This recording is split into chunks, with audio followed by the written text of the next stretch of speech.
Hello and welcome to the Ending Body Burnout Show. We are your hosts, Chris and Philly, co-founders of a multi-award-winning functional medicine practice, serving busy people with energy, mood, and gut issues. While busyness, addictive doing, people-pleasing, and perfectionism might be the norm, it's not normal, and it's a major contributor to health issues. Our goal with this show is to give you a holistic root cause approach to healing your body so that you don't have to continue doctor or diet hopping or popping a gazillion supplements hoping something might stick. So get ready to heal your body, get your spark back, deeply connect with yourself, and step into the life of your dreams. Let's dive in.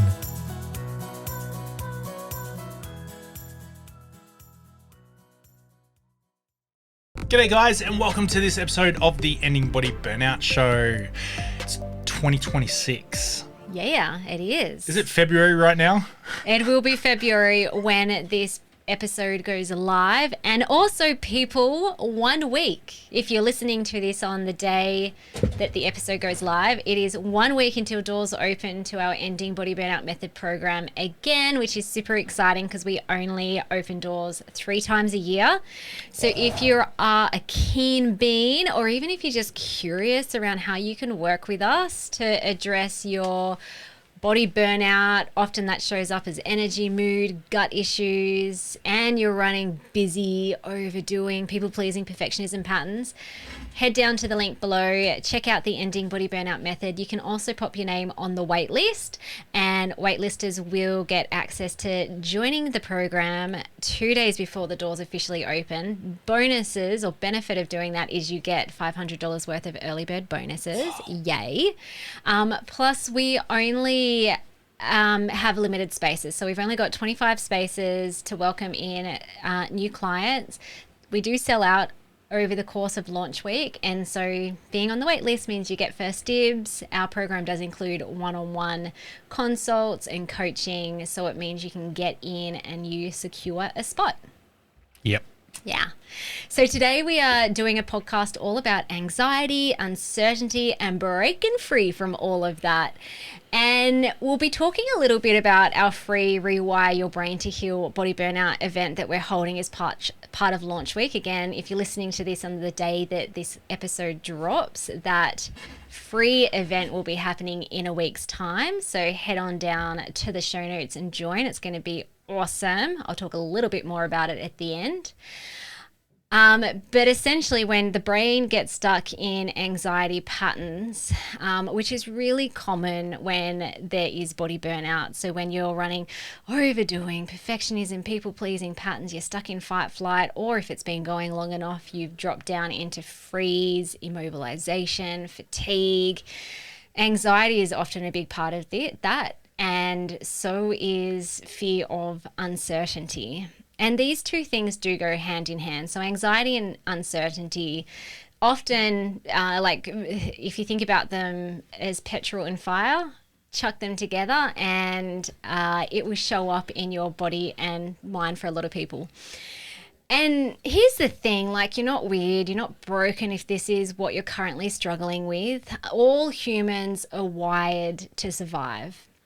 And our brain and our nervous system loves familiarity, which also means it loves certainty in general. So when you feel certain about things, when you know that the sun will rise tomorrow morning, when you know that you will have food today or you'll know where to get that food from, when you know that you have people around you to love and protect you, I'm kind of talking about caveman evolution days as well here, then that equals safety. So when you're certain about the world and you and your life within it, then you can feel secure and safe and comfortable. And that is why a lot of people don't love uncertainty. Certainty is also one of our 6 core human needs, and we'll talk a bit more about the human needs later on when we talk about how to break free from anxiety and patterns of uncertainty. Now, if you're someone who has experienced chronic stress, you can be more prone to looking for danger. So your brain literally starts getting primed to look for danger everywhere. research studies actually show that your amygdala increases in size. And the amygdala is part of the brain that is your survival part of the brain, your reptilian part of the brain that is constantly searching for danger to try and keep you safe. And so therefore, if you have experienced chronic stress, if your amygdala is increased in size, if you're in nervous system dysregulation, you will be more prone to being uncertainty adverse. And then underneath all of that, if you have unconscious core beliefs about self that are dysfunctional, unkind, I'm not enough, I'm flawed, I'm broken, I'm weak, I'm incapable, I'm unlovable, I'm unworthy, and you have unprocessed past distressing events, this can also prime you to being more uncertainty adverse. Is it adverse or averse? Uncertainty averse. Adverse. Like prone to it. Is that what you mean? Anxiety? Uncertainty, sorry.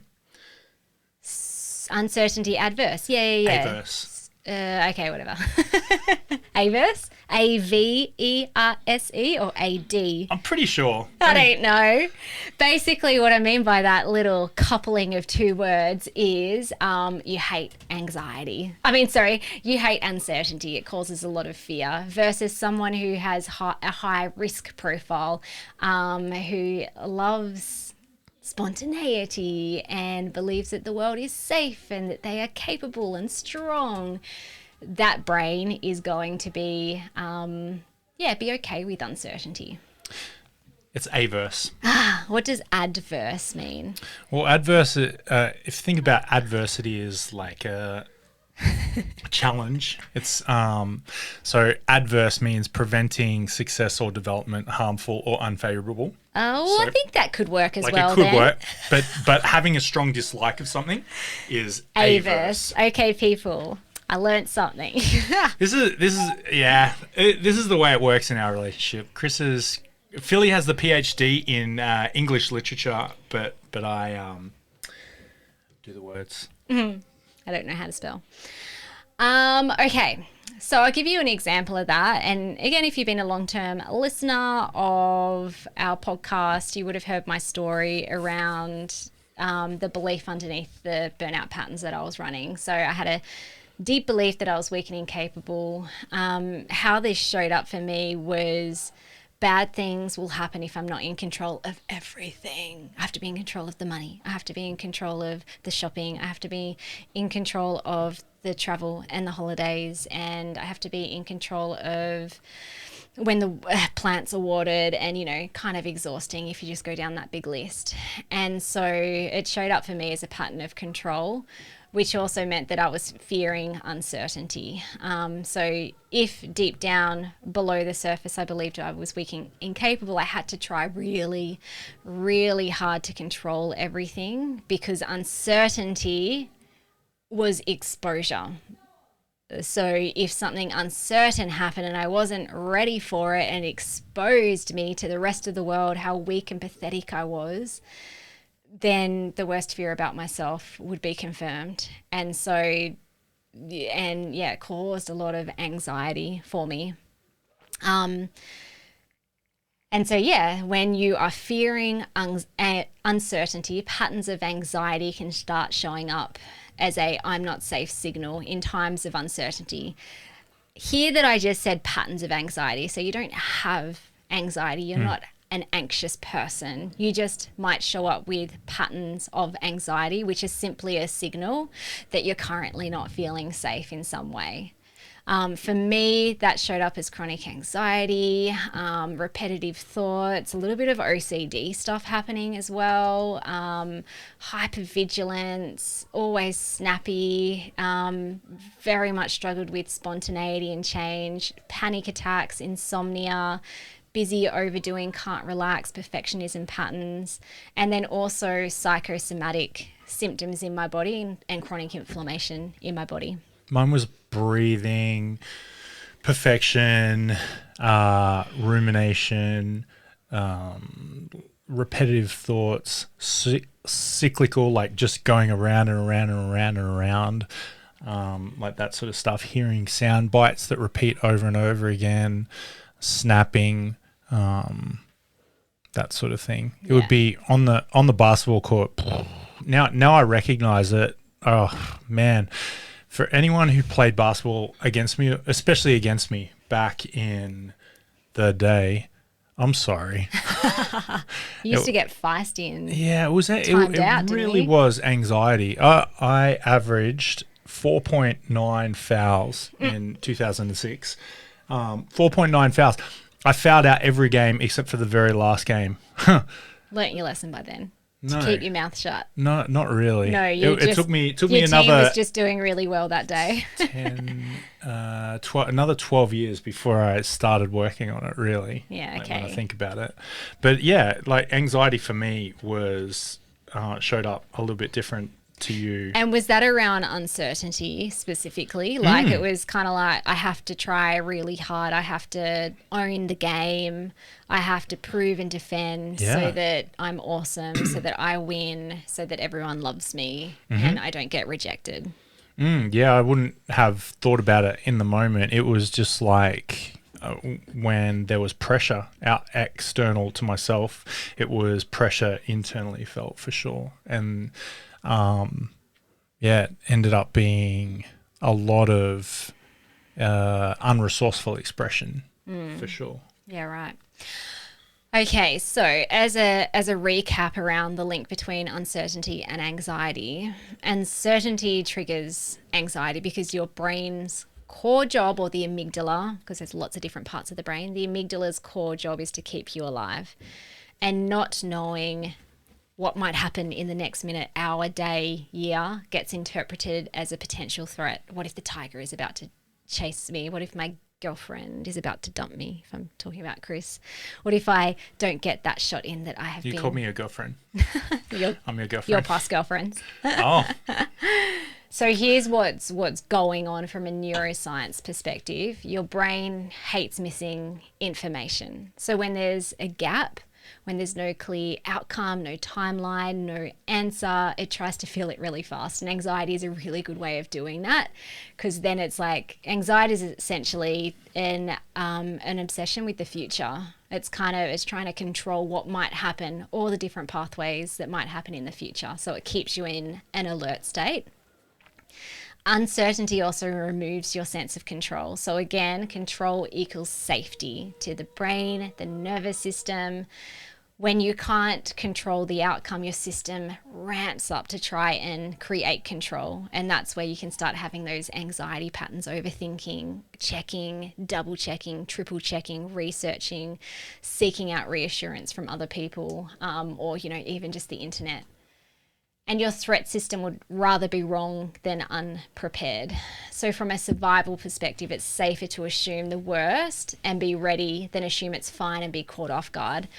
So your brain and your eyes and your mind starts leaning towards a negativity bias under uncertainty. It's like, well, if I don't really know what's going to happen here, then I'm going to expect the worst. And so then therefore the brain is wired to look for negative things that aren't working, things that are hard, challenging, lack of progress.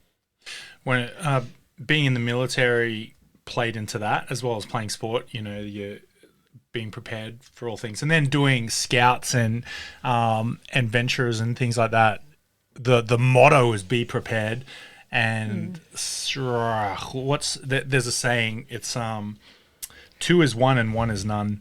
And so if you go out on an exercise or hiking even or whatever, if I don't have 2 fire sources, or if I don't have 2 water things, then I feel like we talked about this, like sometimes the pattern can show up. We've talked about this on a previous episode around preparation for going on a hike or doing anything that might involve someone hurting themselves, getting bitten by a snake, getting eaten by a shark, drowning, where it's like you have to buy, that was the spending habits. You have to buy all the things so that you're fully prepared. Some people aren't okay with that, but I'm okay with that. So I don't think it's unresourceful. Okay. So when you're in body burnout, your tolerance gets much lower. So you've been experiencing a lot of chronic stress. You're already depleted. You're in adrenal fatigue often. Dopamine, serotonin levels are depleted. You're underslept, inflamed, hormonally stressed. So therefore, your body and your mind and your nervous system has less capacity. So uncertainty in the past might have felt a bit annoying, but now, or if you're in a state of body burnout, it can feel really intolerable, really dangerous, really urgent. So again, you're not broken. It's just there's some signals trying to get your attention. Okay. I wanted to do a little piece on how this shows up in healing specifically. And this is based on clients that we've worked with. It's not only one client. It's often a pattern that shows up with certain clients, depending on what their unconscious core beliefs are and their programming and their patterning. Essentially, uncertainty can lead to body burnout. As we talked about before, it can really ramp up those stress hormones and it can deplete your body systems even more. And it can also block a person's efforts to heal. So one client shared with us recently that he was having uncertainty around how to move forward to recover from chronic fatigue because recovery was feeling so slow. And he had many different pathways and many different protocols that he could work on. You know, we had the lab data. I knew where we were going, but he's like looking at all this information. He's like, oh, maybe I should do that. Maybe should I do this or should I do that? And when we broke it down, what was happening was it was leading to procrastination and analysis paralysis. And even when he started or was doing a protocol, he never quite felt like it was the right thing, even when he was following the plan. So he needed a constant reassurance and, you know, more evidence that this is going to be the right thing that would heal the chronic fatigue. And underneath the surface, it was around uncertainty. So it's like, well, patterns in my life or in the past, there have been a lot of times I felt unsafe when I didn't have certainty, when I didn't know what the right thing was to do, when I didn't know what the next step would be.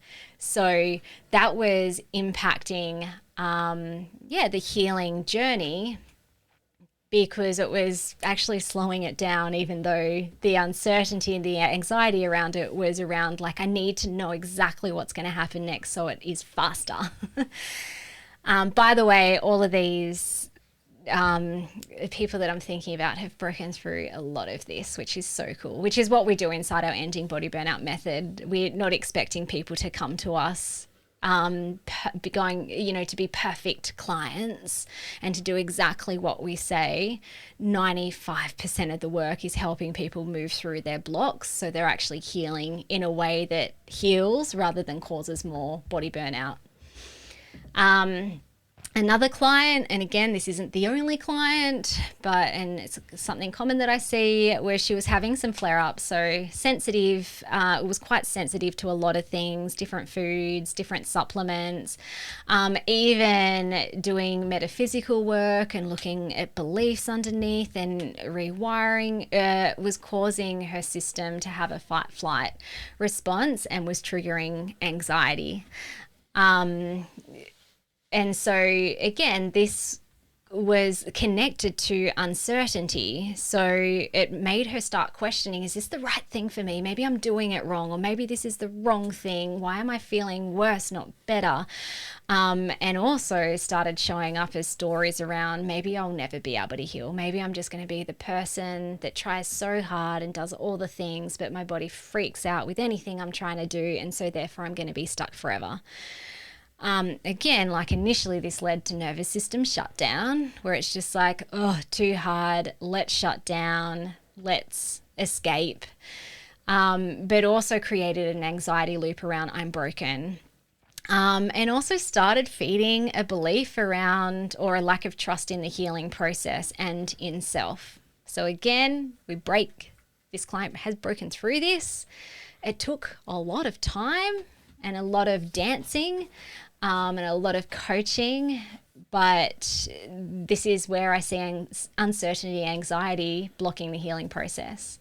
And another example, and again, this isn't just the one person, but I'm thinking of someone in my head right now, is she was further along in our ending body burnout method and really leaning into being. So we talk about being versus doing, flow versus force, letting go, surrendering, embodying meditations and somatic practices, and just allowing whatever to unfold. Now, she was really struggling to do this. Intellectually, she understood what this looked like. But the thought of letting go immediately signaled to her amygdala, not safe to do this, because she had been running a pattern of controlling everything. Even to the point where her car was always prepared with all the things that she needed to have to go on a family trip, even if it was just like down the road for an hour. So always overly prepared, thinking about the worst case scenario, making sure she had all the things. And that will block healing as well. But the thing there was the letting go part triggered the feeling, the sensation of uncertainty of like, if I let go, what's going to happen? Because my old protective mechanism is to control everything, and therefore it created more anxiety, and she struggled initially to fully relax into the healing process and into different metaphysical processes, meditation, somatic practices in order to get the result. Anything to add? Yeah, I do. So just a recent conversation with somebody around being at peace and having calmness, and you know who you are. Hi. So the desire and the value for having calm and peace is fine. Like having peace, having calm, having that certainty is fine. However, they tipped over into over control, and that controllingness was unresourceful. It turned into it showed up as I never want to be not at peace. I always need to be at peace. That's a hard trick. That's a lot of pressure. Actually I got an outlet from a client today or yesterday. It's kind of a similar thing, but it was like, what was it around? Outcomes. It's like, what are some outcomes that you want? And she wrote pristine health, always. Amazing. And I was like, is that realistic? I Leading think into the perimenopausal phase where your hormones are going to, they're going to move, they're going to change. Also a mum. Yeah, but I mean, like essentially what's underneath both of those is still this holding on to control. Yeah. And a distrust of uncertainty. It's like, I would love peace all the time. I would love pristine health all the time. If I had that, that's certain. It would also feel wonderful, but you can't have the highs without the lows. And it's kind of just like humanly not possible anyway. Yeah, that's the main thing. Humanly not possible. And as the saying goes, in kinesiology, or in the spiral anyway, I'm okay with blah blah. I'm okay with not having blah blah, or not being blah blah, So I'm okay with uncertainty. I'm not okay with uncertainty. Yeah, or I'm let's just say it's what did you say about that person? Pristine health. No, before that it was pristine health, or packing the car, or anything like that. Like I'm okay with something coming up. I'm okay with something not coming up. I'm okay with being prepared for something coming up and not having the preparation. And then the opposite of that. That I think it's possible to lean into uncertainty resourcefully, for sure. Yeah. Now we're going to talk about how to start rewiring the uncertainty, anxiety loop so you can break through from it. But before we do, I want to talk about our recent road trip. This was actually the recent road trip was home among the gum trees. Was the inspiration for this episode, but I'm like, I don't know, like it probably wouldn't be very on brand if we just talk about our camping trips. I'm like, what are some lessons that I learned along the way that would also help? Are you about to say, but it is on brand? Well, it totally is. Yeah, it's like freedom. Yeah, and then also like living on purpose, being how you want to be. Yeah, so can we get to that? Because I want to backtrack before even the camping trip, because this is how uncertainty and anxiety recently showed up for me. Okay. Anxiety patterns. So back in November, I can't remember if I know we've shared this with clients in workshops, but I'm not sure if we've talked about this in the podcast. Maybe we have. Anyway, I will repeat it. So in November, our youngest had a dream that she went to Queensland to South Bank, which we call the plastic beach, because basically it's a man-made beach in the middle of the city. It's her favourite place in the world. I don't know why. I think she's just had some memorable experiences and she loves it. Yeah. Fair enough. So anyway, it is a fun day. I had been moving into new levels of growth around really embracing more fun and adventure and spontaneity and living more from the heart rather than the mind.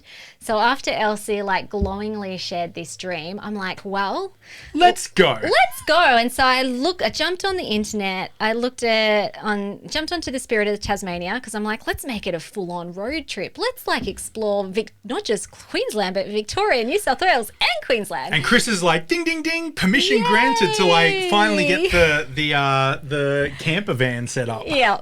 And I was full on expecting that the Spirit would be totally booked out because it was over the Christmas, New Year's school holiday period. But lo and behold, there were a couple of spots left. So I booked it, which one is a sign of progress for me because I usually would not have done that. That is like spontaneity to the max for me, even though I know that we'd been talking about in the past, like going on a road trip and doing the whole camping thing. But anyway, to do it in 24 hours, I think, by the time of like the idea to booking it in. Now, the moment that I booked in, and I felt really good about it, I'm like, yes, this is going to be wonderful and expansive, and we're going to spend so much time with the family, like not just our little family, but we'll see our other relatives along the way. We saw everyone. And we're going to connect in nature, and we're going to be off grids. And oh my gosh, we can even like continue working because it's going to be 4 weeks. So, there'll still be a bit of work to do and meeting up with clients and all that sort of stuff. And then the moment, maybe it was the next day or maybe even the moment that I hit press on the submit button, you have booked your trip, I started showing up with anxiety patterns. And it largely had to do with it solely had to do with the uncertainty around the trip. So there were a few things that were very different around this traveling experience that we haven't ever done. So we've never been away for 4 weeks. Like usually I think the longest on a holiday has been 2 weeks. So I'm like, 4 weeks, that's a lot. Can we still like run the business and make sure Jess and our staff member is looked after and still be able to consult with clients, and how am I going to fit all that in?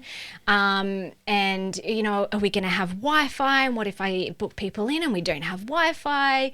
And then we're camping, so Chris got set up with a rooftop tent and an annex, and he was so excited about that and had a lot of fun shopping. Yes, he did. But for me, I was just like, where are we going to sleep every night? And what if we turn up somewhere and it's unsafe and there's burglars and robbers or drunk people like smashing beer bottles around us? Or like, are there going to be toilets? And I was really stressed out about the heat. So we live in Tasmania and we're going up to like top of Queensland, not all the way, but quite high enough. And I'm like, I love the heat, but I won't be able to sleep in the heat. And if I have no sleep for 4 weeks, this is going to be a disaster. And another big part was relinquishing a lot of control to Chris, because he was in charge of buying all the things like the rooftop tent and making sure we were self-sufficient. The only job I had was to prepare the food. So I made sure we had enough But food I had to for a delegate week. that too. I had to be like, Philly, I'm going to give you a job. And so that was creating uncertainty too, because they're like, I'm the one that usually organizes the holidays and I book all the accommodation and I look for all the fun things that we do. And like, I'm kind of in control of the money as well. So like, I know what our budget is and we don't go over it. But if I give that to Chris, like, who knows what's going to happen? Exactly what did happen. So these are all the Philly watches the bank account go, this. It's like, and why are you using business money for that? Oh, dear. We took a lot of footage. So actually there was, and we worked during this holiday. So I feel totally fine that we used some business money. Well, it was a business expense, the It stuff was. that I purchased. So anyway, and then how this showed up. So repetitive thought patterns and overthinking and worst case scenarios. I also noticed that busy patterns showed up as well, not just around preparing for the holiday, but in everything, like I need to do the groceries. Oh, have we done enough for social media this week? I have to be over prepared for clients. And so that's always a big signal when I've broken rapport with myself or something is out of alignment and I don't feel safe. My sleep wasn't great. It wasn't insomnia. I was still sleeping, but I was having wild dreams, crazy dreams. Felt like I had a band across my chest and essentially I just felt like I'd ramped up 5 times speed. So that is how the anxiety pattern showed up for me. Amazing. And I caught it really quickly. I mean, doing this work with clients, also embodying the work that we do personally for ourselves. I jumped onto a coaching sesh with my coach. I kind of knew what was going on, but it was nice just to verbalize all the things that were happening and for me to be able to see it as a new level of growth. So it was actually a massive sign of progress, this expansion that I was moving into with this trip. And with every new level of growth, when you're moving into something new, it can cause feelings of uncertainty and then signals can pop up.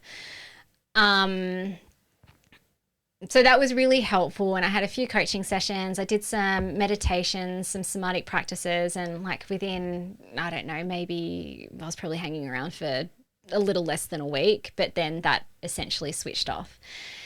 The big thing that really helped me, my nervous system to settle down around it was embracing uncertainty.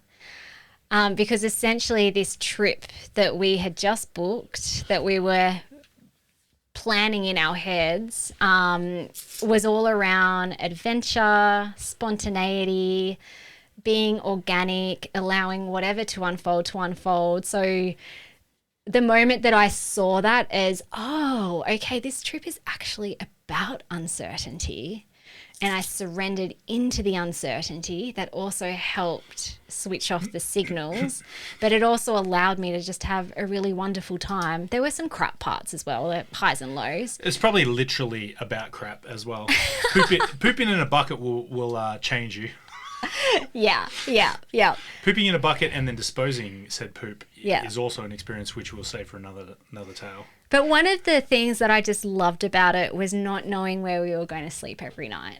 And Chris had bought a camping book that had all the camp spots around Australia. Wait, free and cheap ones? Yeah, some of them weren't cheap. No. There are a lot of... Well, they were cheap compared to the paid ones. Okay. Relatively speaking. And so we just used the book to guide us where we were heading to next. And initially it was freaking me out. But after maybe 3 nights, I'm like, this is actually really fun. And it's taking us to places that we probably would never have planned to go. Yeah. Really off the beaten track. We scored some just most gorgeous camping spots. Like the one outside Gladstone was Boyendale Camp. Oh yeah, the bush camp, where I got flooded. Like Chris got flooded. We also but it was an experience. I liked it. We also got surrounded by wild boars that night. That one you're talking about. Sorry, my bad. Yeah. I got bitten by 3 wasps. We saw a snake. So it wasn't like all sunshine and rainbows, but it was just adversity magic. Is amazing. I love it. I love adversity. But here's the thing. I think that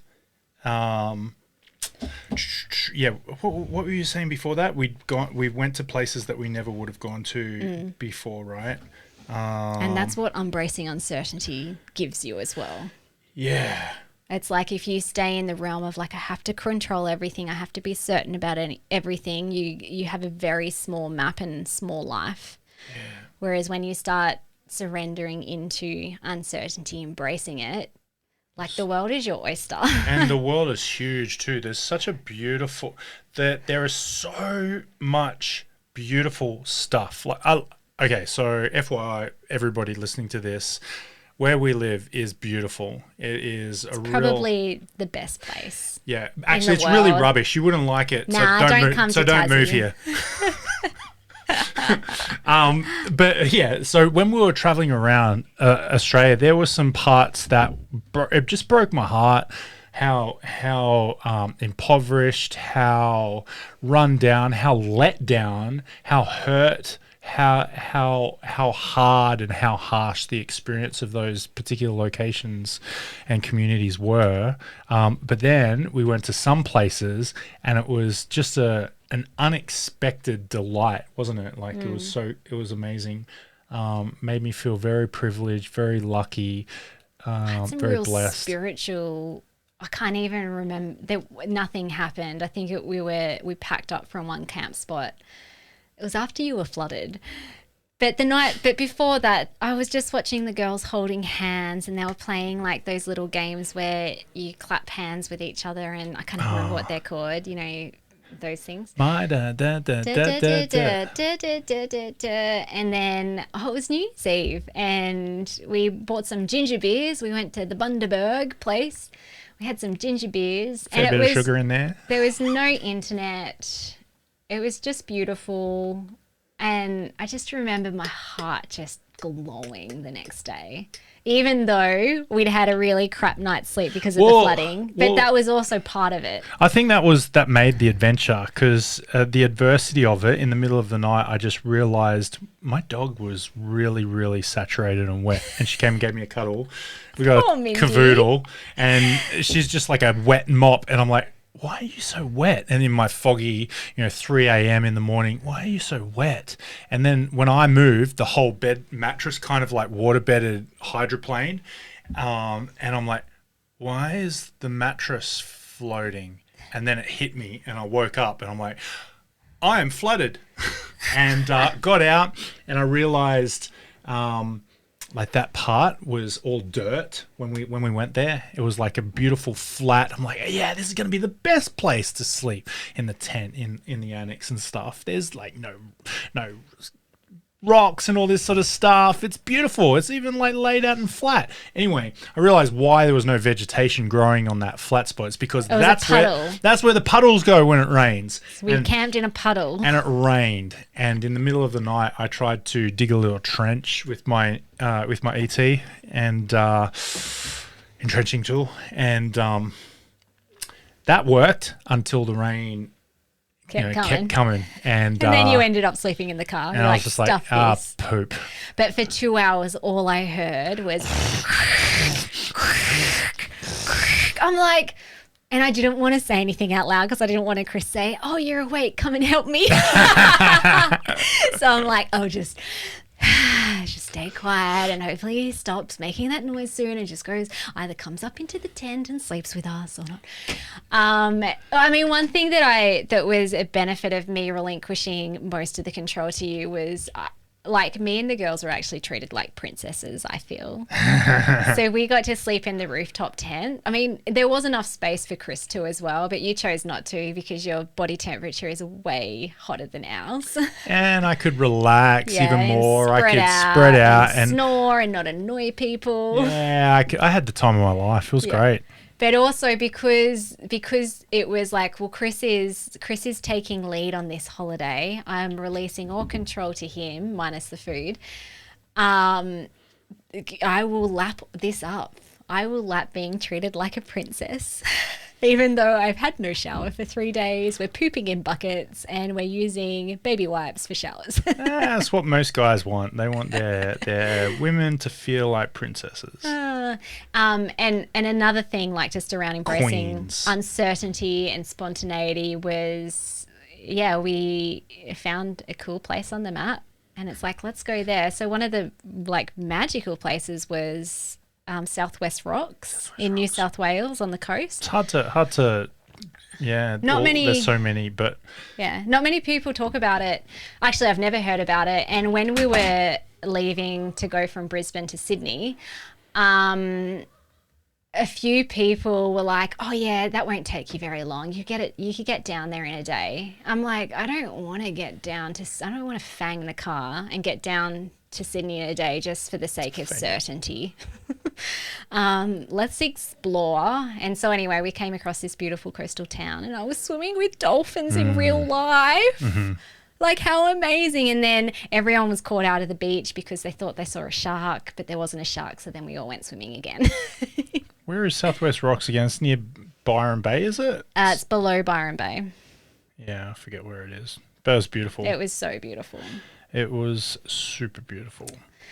Okay, so I mean, we could talk heaps more about our trip, but let's talk about how to start breaking free from fear of uncertainty and anxiety.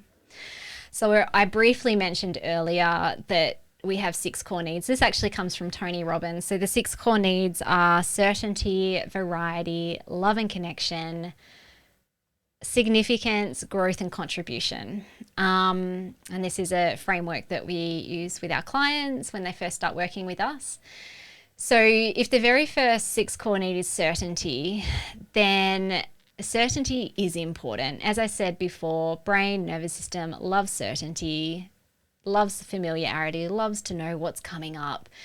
But there's different ways that you can create certainty in a really healthy, resourceful way without becoming over-controlling or without shutting down to uncertainty or, stuck in analysis paralysis.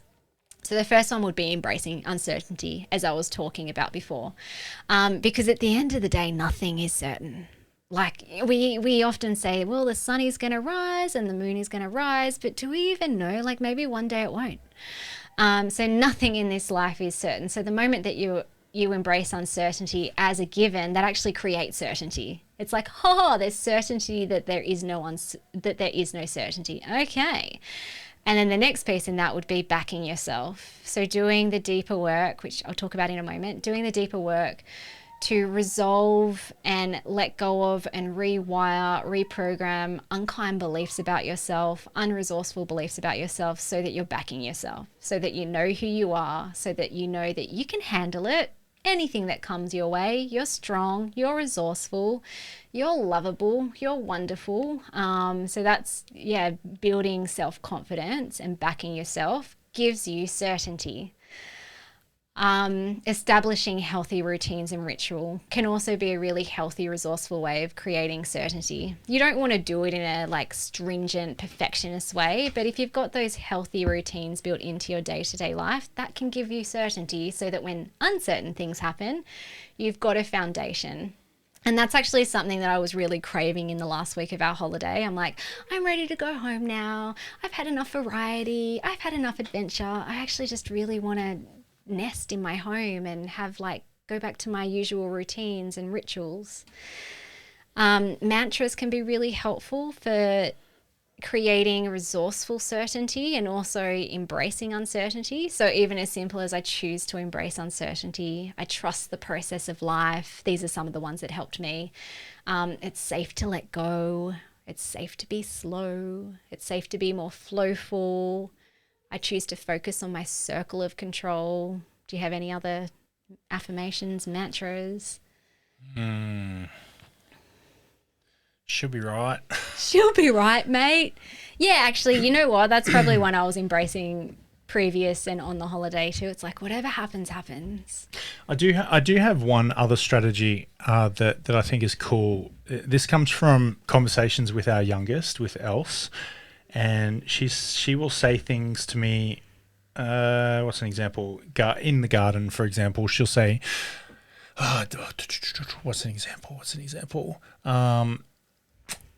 Pushing what happens if I push the seed too deep when I'm sowing it?" I'll say, well, then it goes a little bit deeper, doesn't it? She says, and what happens if it goes a little deeper? Well, sometimes the seed finds it a little bit more challenging to to turn into a seedling because it's got a little bit further to push out. And what happens if that happens? Sometimes it doesn't turn into a seedling. Is that bad? I'm like, it's not bad, or we want to grow as many as we can. So we'll see if we can just do our best, push them 2.5 centimeters. That's like your thumbnail. You say, okay. And then she did it. And that was all she needed. She just needed like the logical answer. And sometimes I'll just use the same example. What she sometimes does, I'll be like, Dad, what happens if I push it too deep? Or if I push it deeper than that? I go, then it goes a little bit deeper than that. And sometimes that's enough for her little brain. She just needs to. And so, do you know what I mean? Well, what you're creating there too is like, it's okay. However you put it in, at the end of the day, you're safe. Yeah, you're going to be okay. I'm not going to get angry at you. I'm not going to yell at you. Yeah, it'd suck if nothing. Well, it wouldn't suck. Well, like if there were no seedlings. Well, yeah, actually, your attitude is like, oh, okay, let's plant some more. And so that's instilling in Elsie as well, because Elsie can have this tendency where it's just like, and what if, and what if, and what if. But it's helping to instill within her, I think, that, yeah, like whatever happens, you'll be okay. Like it'll be okay. So that's cool. What another one. What if I can't fall asleep? I'm like, well, you won't go to sleep. And is that bad? I'm like, well, it's not bad. It's not good. You might be sleepy. Yeah, actually, I forgot to mention that was something that I really leaned into on the trip as well, because like one of my anxious thoughts was, what if I don't sleep for 4 weeks and I'm going to be a monster and I'm not going to have fun and I'm not going to enjoy it? And I didn't. I think I had one full sleep for the whole 4 weeks, but the quicker that, and it happened within the first week, the quicker I just surrendered into, this is a trip where I probably won't get great sleep because we're camping near highways, or there's crickets, or there's other people, or it's too hot, or it's too cold. Or Chris is. And the thing that helped me there was, and what's the worst thing that's going to happen if I don't sleep for 4 weeks? Like, it's okay. I'll be okay. And I don't have the amount of responsibility that I would carry at home. So you know what? If I'm tired every day, I'm also going to be driving in the car as a passenger a lot and reading a book or going swimming. And like sleep was crap, but my energy levels were actually really good on the holiday because I allowed myself to not get fixated and obsessive around trying to get good sleep. Boom. Yeah. One last thing around resourceful, helping to embed and create resourceful certainty is listening and responding to the messages from the body. And this one was a really big one for me when I was overcoming chronic symptoms. So this helped me to shift from the fear of flaring up, of having a flare up of symptoms, which would create all sorts of uncertainty. Am I ever going to get better? And like, then trying to like control why and what was the trigger and like, how can I avoid that to happen? Blah, blah, blah, blah, blah. So the moment that I understood this concept and I started welcoming the messages from my body as a loving signal, and like it was loving because it was trying to help me to return back to me, automatically, immediately that created a whole heap of certainty, and also awe that my body and my unconscious mind are working together for my favor. In my favor. They're working for me, and like far out, this system of mine, this is an amazing communication pathway. And if I listen to it and if I take action on the things, the signals it's sending to me, only good things are going to happen. Yes, there might be highs and lows, but it's going to lead me to health and happiness. And that created a whole heap of certainty for me. So, as I mentioned before, next week, if you're watching this on the day that this is dropping or the week that it's dropping, we are running our free Rewire Your Brain to Heal Body Burnout. We have held it in the past. We get heaps of great feedback from it. We get heaps of interest. People ask us to put it on again, especially if they weren't able to make it. So we're doing it again as part of launch week. And essentially, the 3 days will dig deeper into how to break free from anxiety, uncertainty, and body burnout in general if you're stuck in a pattern of fight, flight, or freeze. So on day 1, we're going to help you assess or get clear on body systems that are impacting dysregulation, that are causing brain inflammation, that are causing anxiety and causing these programming and patterns to morph into a monster.